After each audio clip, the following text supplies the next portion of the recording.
SMC చైర్మన్లు ప్రభుత్వ పాఠశాలల అభివృద్ధిలో భాగస్వామ్యం కావాలి అని మార్కాపురం మండల విద్యాశాఖ అధికారి రామదాస్ నాయక్ పిలుపునిచ్చారు.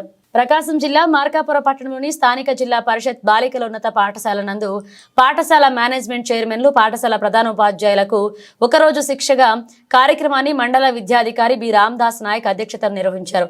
ఈ సందర్భంగా ఎంఈఓ రామదాస్ నాయక్ మాట్లాడుతూ విద్యా కమిటీ చైర్మన్లు సభ్యులు పాఠశాల అభివృద్ధిలో భాగస్వామ్యమై విద్యా అభివృద్ధికి తోడ్పడాలని, బడి బయట ఉన్న విద్యార్థులను బడిలో చేర్పించబడలోను విద్యా సదుపాయాలు, మధ్యాహ్న భోజనం, టాయిలెట్ మెయింటెనెన్స్, పరిసరాల పరిశుభ్రత, బాలల హక్కుల గురించి పాఠశాల యాజమాన్య కమిటీ సమావేశాల నిర్వహణ, పాఠశాల అభివృద్ధి ప్రణాళికలు, పాఠశాల సామాజిక తనిఖీలు, పాఠశాల అభివృద్ధి, ప్రజల భాగస్వామ్యం, సమకాలీన సమస్యలు పరిష్కారాల గురించి శిక్షణ కార్యక్రమం వివరించారు.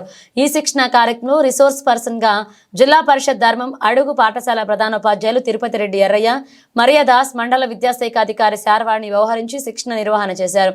ఈ కార్యక్రమంలో మండలంలోని అన్ని పాఠశాల ప్రధానోపాధ్యాయులు, విద్యా కమిటీ సభ్యులు పాల్గొన్నారు.